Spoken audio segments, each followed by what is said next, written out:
এর আগের লেকচারে আমরা দেখেছিলাম ডিসি মোটরে কেন স্টার্টার ইউজ করা হচ্ছে। এই লেকচারে আমরা ডিসি মোটরে যে বিভিন্ন স্টার্টারগুলো ইউজ হয় সেগুলো একে একে দেখব। তো ফার্স্টে আসছি 3 পয়েন্ট স্টার্টারে। তো ফার্স্টে জেনে নেওয়া যাক যে এই স্টার্টারের নাম কেন 3 পয়েন্ট স্টার্টার হলো। দেখো এখানে ডটেড লাইন দিয়ে যে বক্সটা ড্র করা আছে সেই বক্স থেকে 3টে টার্মিনাল আমরা পাচ্ছি। একটা টার্মিনালের নাম দেওয়া আছে দেখো এল, একটা টার্মিনালের নাম দেওয়া আছে এফ, আর একটা টার্মিনালের নাম দেওয়া আছে এ। এল টার্মিনাল কানেক্টেড হচ্ছে সাপ্লাইয়ের লাইনের সাথে, এফ টার্মিনাল কানেক্টেড হচ্ছে ডিসি মোটরের ফিল্ডের সাথে, আর এ টার্মিনাল কানেক্টেড হচ্ছে দেখতেই পাচ্ছ ডিসি মোটরের আর্মেচারের সাথে। তাহলে যেহেতু এই স্টার্টার থেকে আমরা 3টে টার্মিনাল পাচ্ছি যারা যথাক্রমে লাইন, ফিল্ড আর আর্মেচারের সাথে কানেক্টেড হচ্ছে, তো যেহেতু 3টে টার্মিনাল পাচ্ছি তাই এই স্টার্টারকে বলা হয় 3 পয়েন্ট স্টার্টার। তো নামকরণের জাস্টিফিকেশান তো হয়ে গেল, এবারে আমরা দেখব এই স্টার্টার আমরা কোথায় কোথায় ইউজ করতে পারি, কোন কোন মোটরের ক্ষেত্রে ইউজ করতে পারি। 3 পয়েন্ট স্টার্টার আমরা সেখানে ইউজ করতে পারবো যেখানে একটা শান্ট ফিল্ড প্রেজেন্ট আছে। শান্ট ফিল্ড কোথায় প্রেজেন্ট থাকে? অবভিয়াসলি একটা হচ্ছে ডিসি শান্ট মোটর, আর কোথায় থাকতে পারে? ডিসি কম্পাউন্ড মোটরের ক্ষেত্রেও থাকতে পারে। তাহলে 3 পয়েন্ট স্টার্টার আমরা দুই ধরনের মোটরের ক্ষেত্রে ইউজ করতে পারি, একটা হচ্ছে শান্ট মোটর আর দুই হচ্ছে কম্পাউন্ড মোটর। এবারে মোটরের বিভিন্ন পার্টসগুলো দেখব, আর কীভাবে মোটরের না, স্টার্টারের বিভিন্ন পার্টসগুলো দেখব, আর স্টার্টারটা কীভাবে অপারেট করে সেটাও আমরা দেখব। এই যে পোর্শনটা ড্র করা আছে এটা হচ্ছে গিয়ে স্টার্টারের হ্যান্ডেল, যেটাকে এইচ দিয়ে ডিনোট করা আছে। এই স্টার্টারের হ্যান্ডেলের সঙ্গে একটা সফট আয়রন লাগানো থাকে যেটাকে সফট আয়রন কিপার লেখা আছে, আর এখানে একটা স্প্রিং থাকে। ইনিশিয়ালি স্টার্টারটাকে অফ পজিশানে রাখা থাকে, স্টার্টারের হ্যান্ডেলটাকে অফ পজিশানে রাখা থাকে। 1 2 3 4 5 6 করে দেখো ছখানা স্টার্ট আঁকা আছে, এগুলোকে স্টার্ট বলা হয়, ব্ল্যাক কালারের ড্র করা আছে। দেখো 1 2 3 4 5 আর 6, ছটা স্টার ড্র করা আছে, আর পরপর দুটো স্টারের মধ্যে একটা করে রেজিস্টার কানেক্ট করা আছে। তাহলে এখানে টোটাল 5খানা স্টার্টিং রেজিস্টার কানেক্ট আছে। এটা একটা ইলেকট্রোম্যাগনেট যেটাকে এইচসি দিয়ে ডিনোট করা আছে, এটাও আর একটা ইলেকট্রোম্যাগনেট যাকে ওআর দিয়ে ডিনোট করা আছে। এম হচ্ছে কি একটা সফট আয়রন যার একটা সাইডকে ফিক্সড রাখা থাকে আর একটা সাইড মুভ করতে পারে, এই সাইডটা উপরে বা নিচে মুভ করতে পারে। এবার এই কয়েলের ফাংশান কি, এই কয়েলের ফাংশান কি, এই আয়রনের ফাংশান কি, এগুলো সব আমরা একে একে দেখব। তো যাই হোক, ফার্স্টে ইনিশিয়ালি এই যে হ্যান্ডেলটা আছে এটাকে অফ পজিশানে রাখা থাকে। এবার ধরো এই যে সুইচটা আছে এই সুইচটাকে আমি অন করলাম। সুইচ অন করার পরে কারেন্ট ফ্লো করবে কিনা সেটা আমরা ফার্স্টে দেখব। দেখো কোনো সার্কিটে কারেন্ট ফ্লো হতে গেলে দুটো কন্ডিশন ফুলফিল হতে হয়, একটা হচ্ছে সার্কিটে সোর্স থাকতে হবে, দুই সার্কিটটাকে ক্লোজ সার্কিট হতে হবে। তো সুইচ যখন আমি এখানে অন করছি সাপ্লাই তো আমি পেয়ে গেলাম, এবার দেখতে হবে সার্কিটটা ক্লোজ সার্কিট কিনা। দেখো এইখানে আমরা ওপেন সার্কিট রেখেছি জিনিসটাকে, কারণ হ্যান্ডেলটা এখনও অফ পজিশানে আছে, তাহলে কারেন্ট ফ্লো করার তো কোনো জায়গা নাই। তাহলে সুইচ অন করলাম, সাপ্লাই অন করে দিলাম, বাট স্টার্টারটাকে যখন অফ পজিশানে রাখা থাকবে তখন সার্কিটে কোনো রকম কারেন্ট ফ্লো হবে না। এবার আমি সুইচটাকেও অন করলাম, সেই সাথে হ্যান্ডেলটাকে রোটেট করিয়ে এটাকে আমি 1 নাম্বার স্টার্টের সাথে কানেক্ট করে দিলাম। 1 নাম্বার স্টার্টের সঙ্গে যখন কানেক্ট করে দিলাম, দেখো সাপ্লাইয়ের সাথে এই ইলেকট্রোম্যাগনেটের থ্রুতে হ্যান্ডেল দিয়ে স্টার্ট অবধি সাপ্লাই ভোল্টেজ অ্যাপ্লাই হয়ে গেল। এখানে এই 1 নাম্বার স্টাডে এসে কারেন্ট দুটো পাথ পাচ্ছে, একটা পাথ এই বরাবর এদিক দিয়ে গিয়ে কয়েলের মধ্যে দিয়ে মানে এইচসির মধ্যে দিয়ে চলে গেল ফিল্ডে, এটা হলো একটা পাথ। আর আরেকটা পাথ দেখো, 1 মিনিট কালারটা চেঞ্জ করে নিই, আর একটা পাথ এখান থেকে এই রেজিস্ট্যান্সগুলোর মধ্যে দিয়ে চলে গেল হচ্ছে গিয়ে আর্মেচারে। তাহলে এই সার্কিটটার থেকে আমি একটা জিনিস দেখতেই পেলাম যে ব্লু কালারের লাইনটা দেখো, তাহলেই বুঝতে পারবে যে আর্মেচারের সঙ্গে এই এক্সটার্নাল রেজিস্ট্যান্সগুলো যেগুলোকে স্টার্টিং রেজিস্টার বলছি আমি, তো আর্মেচারের সঙ্গে স্টার্টিং রেজিস্টারগুলো কানেক্ট হয়ে গেছে। এবার স্টার্টার কেন ইউজ করা হচ্ছিল সেটা ভালো করে মনে করার চেষ্টা করো, যেটা এর আগের লেকচারে ছিল, যে স্টার্টিংয়ের সময় আর্মেচার কারেন্ট খুব হাই, তো একে কমানোর জন্য আর্মেচারের সঙ্গে সিরিজে রেজিস্ট্যান্স কানেক্ট করার কথা স্টার্টিংয়ের সময়। তাহলে স্টার্টিংয়ের সময় সিরিজে দেখো এই রেজিস্ট্যান্সগুলো কানেক্টেড হয়ে গেল। তাহলে আমার যে প্রবলেমটা অ্যারাইজ হয়েছিল সেটা কিন্তু সলভ। এবারে দেখতে হবে জিনিসগুলো পারফর্ম করছে কিভাবে। তো সুইচ অন করা আছে, এটাকে 1 নাম্বার স্টারের সাথে কানেক্ট করা আছে। যখনই 1 নাম্বার স্টারের সাথে কানেক্ট করলাম, দেখতেই পেয়ে গেলাম কি ফিল্ড ডিরেক্টলি সাপ্লাইয়ের সাথে প্যারালালে কানেক্টেড হয়ে গেল, আর আর্মেচার, এই আর্মেচারের সঙ্গে এই রেজিস্ট্যান্সগুলো সিরিজে কানেক্টেড হলো, বা বলতে পারো এই রেজিস্ট্যান্স আর আর্মেচার সিরিজে কানেক্টেড হওয়ার পর টোটালটা সাপ্লাইয়ের সাথে প্যারালালে কানেক্টেড হয়ে গেল, মানে মোট কথা শান্ট মোটরের যে সার্কিট সেটা আমি পেয়ে গেলাম। এবার দেখো হ্যান্ডেলটাকে এখানে টাচ করানোর পর আস্তে আস্তে রোটেট করাতে করাতে একদম লাস্ট পজিশানে নিয়ে চলে আসা হয়। লাস্ট পজিশানটা কি অন পজিশান, মানে হ্যান্ডেলটা ইনিশিয়ালি থাকছে অফ পজিশানে, তারপর সেখান থেকে আস্তে আস্তে আমি নিয়ে চলে আসব অন পজিশানে নিয়ে চলে আসব। এখানে একটা জিনিস বলে রাখা দরকার, হ্যান্ডেলটাকে যখন আমি এখানে 1 নাম্বার পজিশানে টাচ করাচ্ছি তখন আর্মেচার কারেন্টের ভ্যালু তুলনামূলক কম হবে আগের থেকে, কারণ কি এক্সটার্নাল রেজিস্ট্যান্স তো আমার কানেক্টেড হয়ে যাচ্ছে আর্মেচারের সাথে। আর 1 নাম্বার পজিশানে কিছুক্ষণ টাচ করিয়ে রাখলে, যখন আমরা 1 নাম্বার পজিশানে কিছুক্ষণ টাচ করিয়ে রাখছি তখন কি হবে, মোটরের স্পিড আস্তে আস্তে বাড়তে থাকবে। কারণ কি, কারণ আগে আমরা যখন পড়ছিলাম তখন শুরুতে মোটরের স্পিড কত ছিল, 0 ছিল। যে কোনো মোটরকে যখন ফার্স্টে স্টার্ট করব তখন স্টার্টিংয়ের সময় স্পিড 0। এবার 1 নাম্বার স্টার্টে যখন আমি হ্যান্ডেলটাকে ঠেকিয়ে রাখছি তখন আর্মেচার কারেন্ট তো ফ্লো হবে, কারণ সার্কিট ক্লোজ সার্কিট হয়ে গেছে, আর সাপ্লাই ভোল্টেজও আমি দিচ্ছি, বাট কারেন্টের ভ্যালু কম হবে এখন, কারণ কি এক্সটার্নাল 5খানা রেজিস্ট্যান্স আমি দেখতেই পাচ্ছি কানেক্ট করে রেখেছি। তো মোট কথা কারেন্ট আমার যাচ্ছে আর্মেচারের মধ্যে দিয়ে, তো আর্মেচারের মধ্যে দিয়ে কারেন্ট গেলে আস্তে আস্তে স্পিড ডেভেলপ করতে শুরু করবে। তো স্পিড যখনই ডেভেলপ করতে শুরু করবে ব্যাক ইএমএফ বাড়তে শুরু করবে, আর ব্যাক ইএমএফ বাড়তে শুরু করলে আর্মেচার কারেন্ট তো এমনিই কমবে। তাহলে 1 নাম্বার পজিশানে আমার সারাক্ষণ ঠেকিয়ে রাখার দরকার নেই, মানে 1 নাম্বার পজিশানে হ্যান্ডেলটাকে রেখে দেওয়ার কোনো মানে হয় না। কারণ কি, কারণ মোটর ঘুরতে শুরু করলেই তো ব্যাক ইএমএফ আমার তৈরি হতে শুরু করছে, তাহলে প্রবলেমটা তো আমার ওখানেই সলভ হয়ে গেছে। তাহলে 1 নাম্বার পজিশান থেকে যার জন্য আস্তে আস্তে 6 নাম্বার পজিশানে নিয়ে আসা হয়। তো এখানে যেটা মনে রাখতে হবে যে 1 নাম্বার পজিশানে এসে যখন টাচ করাচ্ছি মোটরটা ঘুরতে শুরু করছে, কারণ ওর মধ্যে দিয়ে কিছু পরিমাণ আর্মেচার কারেন্ট যাচ্ছে, স্পিড আস্তে আস্তে ডেভেলপ যেহেতু হচ্ছে, ব্যাক ইএমএফও তৈরি হচ্ছে, তো তার জন্য হ্যান্ডেলটাকে আস্তে আস্তে 6 নাম্বার পজিশানে নিয়ে আসবো। তো মোট কথা 1 নাম্বার পজিশানে আমি কিছুক্ষণ টাচ করিয়ে রাখতে পারি, বাট 2, 3, 4, 5 এই যে 4টে পজিশান এখানে দেখানো আছে, এই 4টে পজিশানে কখনো হ্যান্ডেলকে মাঝামাঝি জায়গায় রেখে দেওয়া হয় না। মানে আমি এখানে স্টার্টিংয়ের সময় 1 নাম্বার পজিশানে কিছুক্ষণ ঠেকিয়ে রাখলাম, তারপরে 2 নাম্বারে কিছুক্ষণ ঠেকিয়ে রাখলাম, তারপরে 3 নাম্বারে কিছুক্ষণ ঠেকিয়ে রাখলাম, এরকম কিন্তু করা হয় না। কি করা হয়, 1 নাম্বার পজিশানে কিছুক্ষণ ঠেকিয়ে রাখলাম, কিছুক্ষণ মানে খুবই কম সময় ঠেকিয়ে রাখলাম, মোটরটা স্পিড ডেভেলপ যেই করতে শুরু করলো আস্তে আস্তে কন্টিনিউয়াসলি রোটেট করিয়ে 6 নাম্বার পজিশানে ফিক্স করা হয়। এরকম করা হয় না যে মাঝখানে হঠাৎ করে 4 নাম্বার পজিশানে কিছুক্ষণ দাঁড় করিয়ে রাখলাম, 5 নাম্বার পজিশানে কিছুক্ষণ দাঁড় করিয়ে রাখলাম, সেটা করা হয় না, তাতে স্পার্কিং হবে ভেতরে। তো এখন অবধি তাহলে আমরা কি কি দেখলাম, যে এখানে সুইচটাকে অন করেছি, হ্যান্ডেলটাকে যখনই আমি 1 নাম্বার স্টারের সাথে কানেক্ট করছি ফিল্ডটা ডিরেক্টলি সাপ্লাইয়ের সাথে প্যারালালে কানেক্টেড হয়ে যাচ্ছে, আর আর্মেচার এই স্টার্টিং রেজিস্টারগুলোর থ্রুতে আর সাপ্লাইয়ের সাথে আর্মেচার এভাবে কানেক্টেড হয়ে গেল। মোটরটা স্পিড ডেভেলপ করতে শুরু করছে, তখন হ্যান্ডেলটাকে কন্টিনিউয়াসলি রোটেট করিয়ে 6 নাম্বার পজিশানে নিয়ে চলে এলাম। আচ্ছা, এবার এখানে দেখো এইচসি বলে একটা জিনিস আঁকা আছে যেটাকে বলা হয় হোল্ডিং কয়েল। এবার আমাদেরকে এর কাজগুলো একে একে বুঝতে হবে।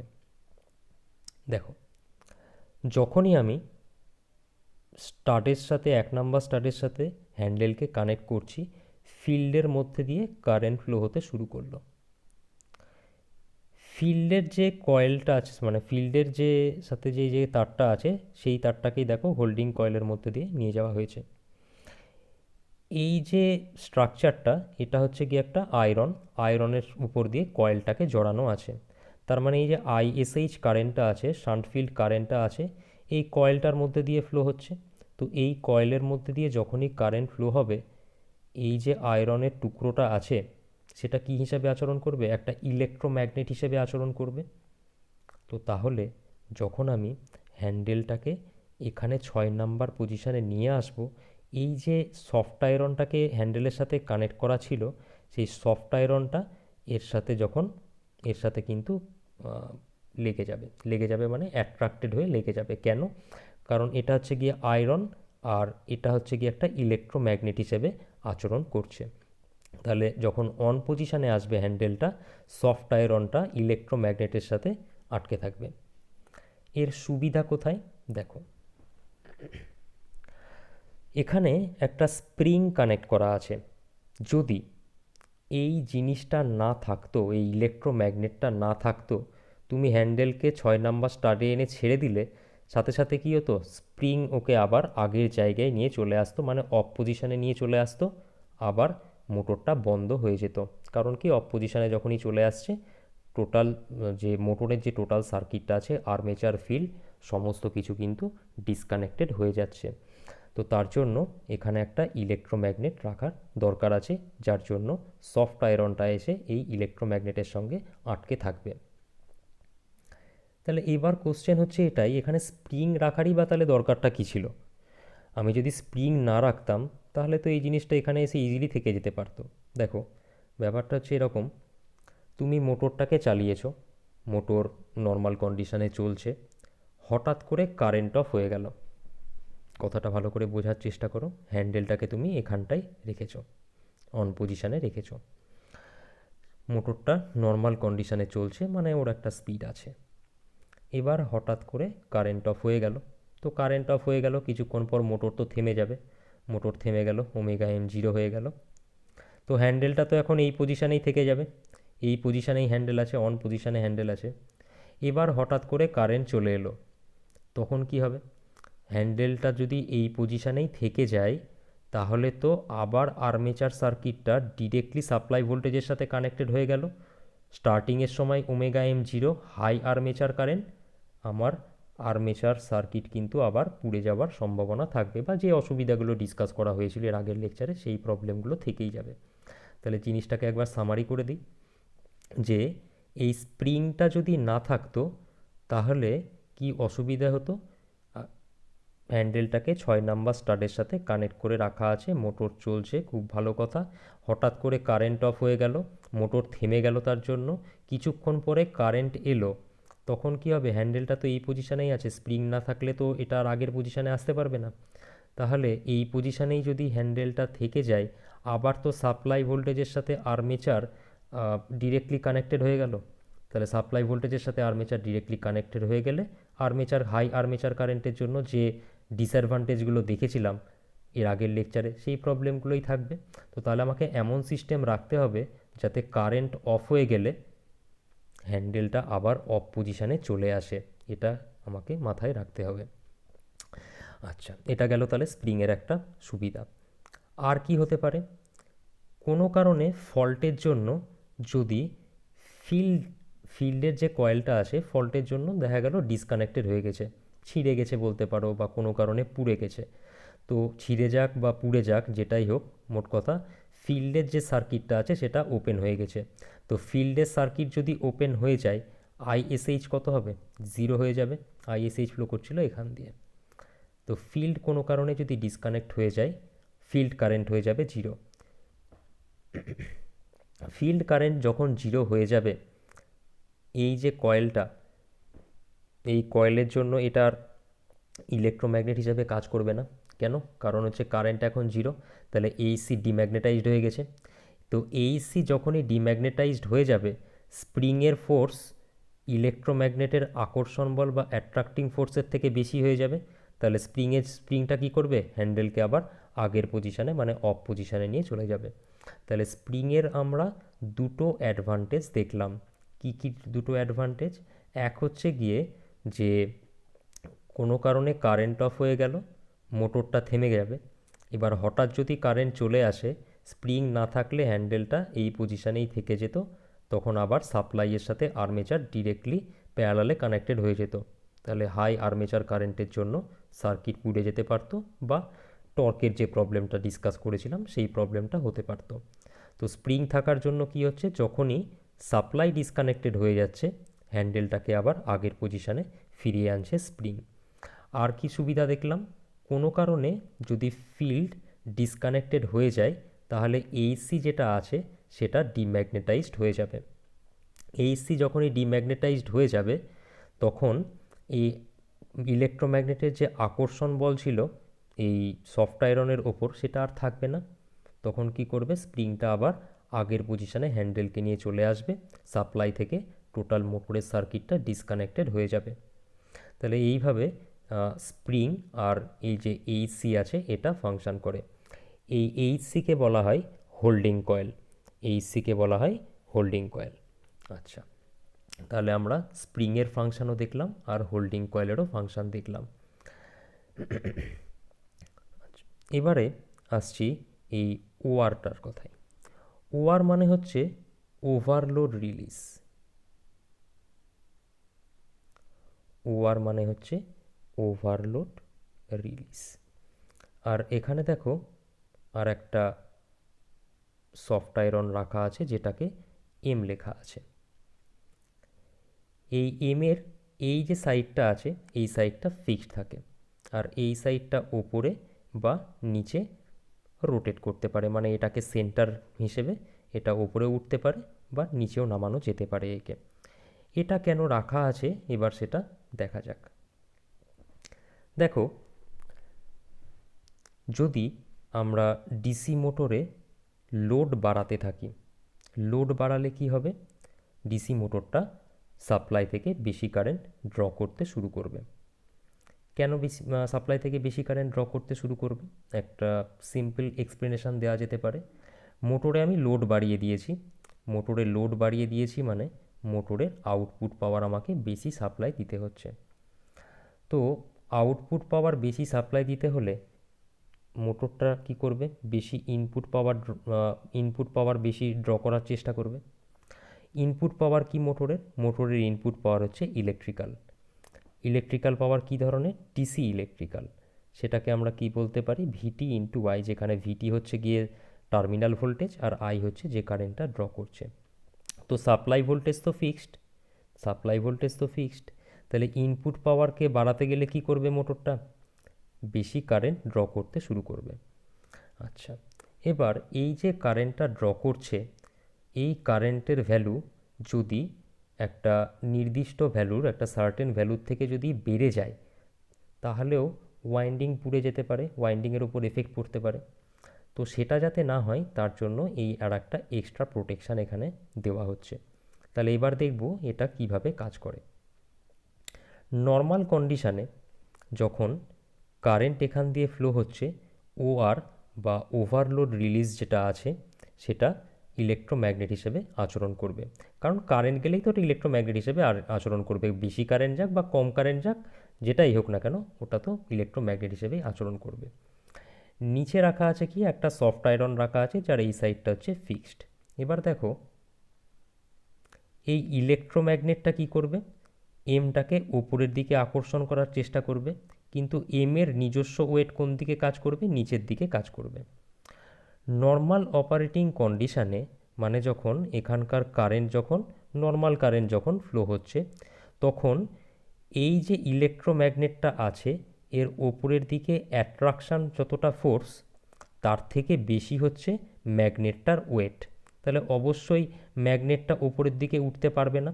কেন পারবে না, কারণ ম্যাগনেটের আকর্ষণ বলের থেকে এর ওয়েট বেশি, যার জন্য এই পজিশানেই সে থেকে যাবে। এবার কারেন্ট যত বাড়তে থাকবে, সে ওভারলোডের জন্য হোক বা অন্য কোনো কারণের জন্যই হোক, কারেন্ট যত এখানে বাড়তে থাকবে ইলেকট্রোম্যাগনেটের ম্যাগনেটিক প্রপার্টি বা চৌম্বকত্ব তত বাড়তে থাকবে। তাহলে ম্যাগনেটিক প্রপার্টি যত বাড়তে থাকবে বা ম্যাগনেটিজম যত বাড়তে থাকবে আকর্ষণ বল উপরের দিকে বাড়তে থাকবে। আর ওয়েট তো বাড়ছে না, ওয়েট তো ফিক্সডই আছে। তো একটা সার্টেন টাইম পরে এখানকার কারেন্ট যদি সার্টেন ভ্যালুর থেকে, মানে যেটা আমি ফিক্স করে রেখেছি সেই ভ্যালুর থেকে যদি বেশি হয়ে যায় তখন এর যে আকর্ষণ বল সেটা এমের ওয়েটের থেকে বেড়ে যাবে। যখনই ইলেকট্রোম্যাগনেটের আকর্ষণ বল এমের ওয়েটের থেকে বেড়ে যাবে এমটা কি হবে, ওপরের দিকে উঠে যাবে। এই সাইডটা তো ফিক্সড, এই ওপরের দিকে উঠে যাবে। এম যখনই ওপরের দিকে উঠে যাবে তখন দেখো এই রেড কালার আর গ্রিন কালারের যে টার্মিনালটা ড্র করা আছে এই দুটো টার্মিনালের সঙ্গে এমটা ঠেকে যাবে। আর এম ঠেকে গেলে কি হবে, এম তো হচ্ছে গিয়ে আয়রনের, আয়রন মানে কি কন্ডাক্টিং ম্যাটেরিয়াল, তাহলে এম যখনই দুটো টার্মিনালের সাথে ঠেকে যাচ্ছে এই টার্মিনাল দুটো শর্ট সার্কিট হয়ে যাবে, এই টার্মিনাল দুটো শর্ট সার্কিট হয়ে যাবে। এবার তাহলে দেখা যাক এই টার্মিনাল দুটো এলো কোথা থেকে। দেখো এই যে লাল কালি দিয়ে যেটা ড্র করা আছে সেটা এসছে হোল্ডিং কয়েলের এই টার্মিনালটার থেকে, আর গ্রিন কালার দিয়ে দেখানো আছে যেটা, সেটা হোল্ডিং কয়েলের এই টার্মিনাল থেকে। মানে মোট কথা হোল্ডিং কয়েলের যে দুটো টার্মিনাল, এক মিনিট, একটা হচ্ছে এই টার্মিনাল আর এই টার্মিনাল, এটা শর্ট হয়ে যাচ্ছে। তাহলে দেখো জিনিসটাকে এইভাবে বোঝার চেষ্টা করো যে কোনো কারণে এটা উপরে উঠে গেছে, তাহলে হোল্ডিং কয়েলের এই পোর্শনটা শর্ট হয়ে গেল। এগুলো আছে, এখন আর ভাবতে হবে না। এক মিনিট, তাহলে দেখো হোল্ডিং কয়েল যখন শর্ট হয়ে গেছে সেই অবস্থায় যদি সাপ্লাই কানেক্টেড থাকে তাহলে কারেন্ট কিভাবে ফ্লো করতে পারে কি পারে না সেটা আমরা দেখব। তো হ্যান্ডেলটা তো এই অবস্থায় আছে, নর্মাল কন্ডিশনেই তো আমি ডিসকাস করছিলাম। তো দেখা যাক, কারেন্ট এখান দিয়ে এলো, এইখানে এলো, এই অবধি এলো কারেন্ট। এখানে আসার পর এইভাবে এইভাবে এইভাবে এইদিকে এলো, এইদিকে আসার পর এইভাবে এখানে এলো। এবার এখান থেকে আসার পর দেখো কারেন্ট কি হচ্ছে, এদিকে যাবে, এদিক দিয়ে গিয়ে এদিকে, মানে কারেন্ট ফ্লো হওয়ার কোনো পাথ পাচ্ছে না। আর একবার দেখে নাও জিনিসটা, যে যখনই সাপ্লাইকে তুমি অন করলে হ্যান্ডেলটা এই পজিশানে যখন আছে তখন কারেন্ট এখান দিয়ে এলো, এদিকে এলো, এদিকে আসার পর এখান থেকে এগুলোর মধ্যে দিয়ে এদিকে এলো, এদিকে এসে আর তো যাওয়ার জায়গা নাই, কারণ এই দুটোকে তো আমি শর্ট করে দিয়েছি, তাহলে কারেন্ট কিন্তু রিটার্নের কোনো পাথ পাচ্ছে না। আর সেটাই যদি হয় তাহলে কি হলো, ফিল্ড ডিসকানেক্ট হয়ে গেল, কারণ হোল্ডিং কয়েলের সঙ্গে ফিল্ড ছিল হচ্ছে গিয়ে সিরিজে কানেক্টেড ছিল।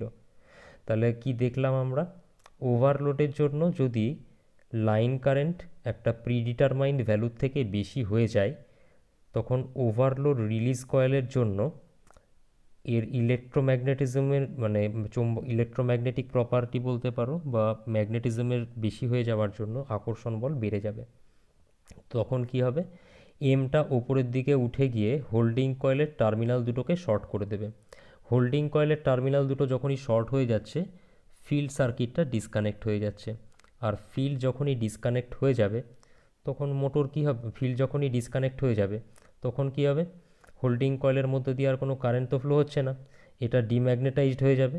এটা ডিম্যাগনেটাইজড হয়ে গেলে মোটরের যে স্টার্টারের যে হ্যান্ডেলটা আছে সেটা আবার অফ পজিশানে চলে আসবে। তাহলে ইন এ সামারি আমি কি বলতে পারি, যে এই যে কয়েলটা আছে এটা হচ্ছে হোল্ডিং কয়েল, একে নো ভোল্ট রিলিজ কয়েলও বলা হয়ে থাকে। যে কোনো কারণে সাপ্লাই চলে গেল তখন কি হচ্ছে, এর ইলেকট্রোম্যাগনেটিক প্রপার্টি হারিয়ে ফেলবে, তখন হ্যান্ডেলটা আবার অফ পজিশানে চলে আসবে, কারণ তখন স্প্রিংয়ের ফোর্স আমার কাজ করছে শুধুমাত্র, ম্যাগনেটের আকর্ষণ বল তো নাই। তাহলে এটা গেল আমার হোল্ডিং কয়েল বা নো ভোল্ট রিলিজ কয়েলের কাজ। আর কি দেখলাম আমরা, একটা ওভারলোডের জন্য এক্সট্রা প্রোটেকশান দিয়েছি আমরা ওয়ার দিয়ে। নর্মাল কন্ডিশানে ওয়ার আর নিচে যে সফট আয়রন এম আছে এদের মধ্যে একটু গ্যাপ থাকছে। যখন ওয়ারের মধ্যে দিয়ে কারেন্টের ভ্যালু প্রিডিটারমাইন্ড একটা ভ্যালু যেটা সেট করার থাকে তার থেকে যখন বেশি হয়ে যাবে এর আকর্ষণ বল বেড়ে যাওয়ার জন্য এমটা ওপরের দিকে উঠে যাবে। এম ওপরের দিকে উঠে গেলে হোল্ডিং কয়েলের যে দুটো টার্মিনাল আছে এই টার্মিনাল দুটো শর্ট হয়ে যাবে। হোল্ডিং কয়েলের টার্মিনাল দুটো শর্ট হয়ে যাওয়া মানে ফিল্ড সার্কিট ডিসকানেক্ট হয়ে গেল। ফিল্ড ডিসকানেক্ট হয়ে যাওয়া মানে এইসির মধ্যে দিয়ে কারেন্ট আর কিছু ফ্লো করছে না, এইসি ডিম্যাগনেটাইজড হয়ে গেল, আবার হ্যান্ডেলটা অফ পজিশানে চলে এলো। তাহলে এইভাবে কাজ করছে আমার 3 পয়েন্ট স্টার্টার। এবার এখানে একটা জিনিস দেখো, যে হ্যান্ডেলটা যখন 6 নাম্বার পজিশানে থাকছে তখন দেখো আর্মেচারের সঙ্গে কিন্তু কোনো এক্সটার্নাল রেজিস্ট্যান্স কানেক্টেড নেই। তাহলে আর্মেচারের সঙ্গে কোনো এক্সটার্নাল রেজিস্ট্যান্স কানেক্টেড যাতে না থাকে সেটার জন্য আমরা স্টার্টার ইউজ করব বলেছিলাম। দেখো সেই জিনিসটা কিন্তু আমরা অ্যাচিভ করে নিলাম। এখানে আরও একটা জিনিস দেখো ভালো করে খেয়াল করে, যে আর্মেচার সার্কিটের সঙ্গে হয়তো এক্সটার্নাল রেজিস্ট্যান্স কানেক্টেড নেই, কিন্তু 6 নাম্বার পজিশানে যখন হ্যান্ডেলকে কানেক্ট করা হচ্ছে তখন এই যে রেজিস্টারগুলো থাকছে এই রেজিস্টারগুলো ফিল্ডের সাথে সিরিজে কানেক্টেড হয়ে গেছে। তখন 1 মিনিট, কালারটা চেঞ্জ করে নিই। দেখো এই রেজিস্টারগুলো ফিল্ডের সাথে কানেক্টেড হয়ে গেছে সিরিজে। তাহলে এবার তোমার মনে হতে পারে ফিল্ডের সাথে যেহেতু সিরিজে কানেক্টেড হয়ে গেল, এটার কোনো কি এফেক্ট পড়বে না মোটরের ওপর? দেখো ব্যাপারটা হচ্ছে আর্মেচারের রেজিস্ট্যান্সের থেকে ফিল্ডের রেজিস্ট্যান্স অনেক বেশি থাকে। আর্মেচারের রেজিস্ট্যান্সের থেকে শান্ট ফিল্ডের রেজিস্ট্যান্স কিন্তু অনেক বেশি থাকে। এবার শান্ট ফিল্ডের রেজিস্ট্যান্স যদি অনেক বেশি হয় আর এখানে স্টার্টিং রেজিস্টার যেগুলো রাখা আছে সেগুলোর ভ্যালু কিন্তু খুব কম, তো সাপোজ শান্ট ফিল্ডের রেজিস্ট্যান্স হচ্ছে 200 ওহম, তার সঙ্গে তুমি এই স্টার্টিং রেজিস্টারগুলো সবগুলো মিলিয়ে হয়তো ভ্যালু হলো 2 ওহম, খুব বেশি এফেক্ট পড়বে না।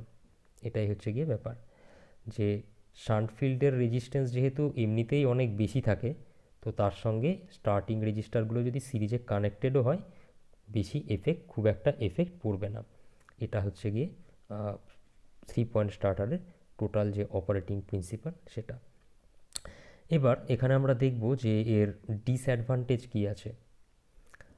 দেখো আমরা যখন speed control of DC motor পড়েছিলাম সেখানে একটা প্রসিডিওর পড়েছিলাম ফিল্ড ফ্লাক্স কন্ট্রোল মেথড, যে ফিল্ডের ফ্লাক্সকে চেঞ্জ করে কিভাবে একটা ডিসি মোটরকে তার বেস স্পিডের থেকে বেশি স্পিডে ঘোরাতে পারি। আমরা জানি কি, সেখানে দেখেছিলাম যদিও আর একবার ডিসকাস করিনি, ইবি ইকুয়ালস টু ছিল কে ফাই ওমেগা এম, और ওমেগা এম সমান হচ্ছে কি ইবি বাই কে ফাই। তাহলে এখান থেকে আমি কি বলতে পারি, ওমেগা ভ্যারিজ অ্যাজ 1/5। ফ্লাক্সকে যদি আমি কমাই তাহলে মোটরের যে স্পিড সেটা বাড়তে থাকবে। এইভাবেই তো আমরা ফিল্ড ফ্লাক্স কন্ট্রোল করেছিলাম, মানে ফিল্ড ফ্লাক্সের মাধ্যমে স্পিড কন্ট্রোল করেছিলাম। তাহলে ফ্লাক্সকে কমালে স্পিড বাড়বে, আর ফ্লাক্সকে আমি কি করে কমাতে পারি, শান্ট ফিল্ডের কারেন্টকে কমাতে হবে। তাহলে যদি ডিসি শান্ট মোটরকে ওর বেস স্পিডের থেকে বেশি স্পিডে অপারেট করাতে চাই, তাহলে আমাকে শান্ট ফিল্ডের কারেন্ট কমাতে হবে। এবার দেখো শান্ট ফিল্ডের কারেন্ট কোথা দিয়ে ফ্লো করে, এখান দিয়ে ফ্লো করে, এখান দিয়ে আইএসএইচ ফ্লো করে, মানে এই যে হোল্ডিং কয়েলটা আছে তার মধ্যে দিয়ে শান্ট ফিল্ডের কারেন্ট ফ্লো করে। এবার স্পিড কন্ট্রোলের জন্য, মানে বেস স্পিডের থেকে বেশি স্পিডে ঘোরানোর জন্য আমরা আইএসএইচকে কমাচ্ছি। তাহলে আইএসএইচকে যত কমাবো এই হোল্ডিং কয়েলের যে ইলেকট্রোম্যাগনেটিজম সেটাও কমতে থাকবে। তো হোল্ডিং কয়েলের ইলেকট্রোম্যাগনেটিজম কমে যাওয়া মানে কি, ওর আকর্ষণ বল কমবে। ওর আকর্ষণ বল যদি কমতে থাকে তাহলে দেখা যাবে কি, যে স্প্রিংয়ের উল্টো দিকে যে ফোর্সটা একটা সার্টেন টাইম পরে বেড়ে যাচ্ছে, কার থেকে বেড়ে যাচ্ছে, এই হোল্ডিং কয়েলটা কাকে আকর্ষণ করে রাখে, এই সফট আয়রনটাকে আকর্ষণ করে থাকে, তবে গিয়ে 6 নাম্বার পজিশানে ফিক্স থাকে। কিন্তু স্পিড কন্ট্রোল করার জন্য আমি যদি আইএসএইচকে কমাতে থাকি তাহলে এর তো ইলেকট্রোম্যাগনেটিজম যেটা সেটাও তো কমতে থাকবে। ম্যাগনেটিক প্রপার্টি যদি কমতে থাকে, ম্যাগনেটিজম যদি কমতে থাকে, তাহলে একটা সার্টেন টাইম পর এই হোল্ডিং কয়েলের যে আকর্ষণ বল সেটা স্প্রিংয়ের উল্টো দিকে যে ফোর্সটা আছে তার থেকে কমে যাবে। তাহলে কি হবে, হ্যান্ডেলটা আবার অফ পজিশানে চলে আসবে। তাহলে 3 পয়েন্ট স্টার্টারের মেন ডিসঅ্যাডভান্টেজ হচ্ছে এটাই, যে ডিসি শান্ট মোটরকে যদি আমি বেস স্পিডের থেকে বেশি স্পিডে অপারেট করানোর জন্য ফ্লাক্সকে কমাতে চাই, মানে ফিল্ড কারেন্টকে কমাতে চাই, তাহলে এরকম হয়ে যেতেই পারে যে হ্যান্ডেলটা অফ পজিশানে চলে আসছে। কারণ কি, এই হোল্ডিং কয়েল বা নো ভোল্ট রিলিজ কয়েলের জন্য যে ইলেকট্রোম্যাগনেটটা আসে তার আকর্ষণ বল স্প্রিংয়ের ফোর্সের থেকে কমে যাচ্ছে, যার জন্য হ্যান্ডেলটা অফ পজিশানে চলে আসছে। আর হ্যান্ডেল যদি অফ পজিশানে চলে আসে মোটর বন্ধ হয়ে যাবে। তাহলে 3 পয়েন্ট স্টার্টারের একটা মেন ড্রব্যাক হচ্ছে এটাই, যে আমরা যদি শান্ট মোটরের ক্ষেত্রে বা কম্পাউন্ড মোটরের ক্ষেত্রে 3 পয়েন্ট স্টার্টার ইউজ করি তাহলে বেস স্পিডের থেকে মোটরকে বেশি স্পিডে অপারেট করানো যাবে না। তাহলে এটা হচ্ছে গিয়ে একটা প্রবলেম। তো এই প্রবলেমটাকে দূর করার জন্য আমরা ইউজ করে থাকি 4 পয়েন্ট স্টার্টার, আর 4 পয়েন্ট স্টার্টার নিয়ে আমরা এর পরের লেকচারে ডিসকাস করব।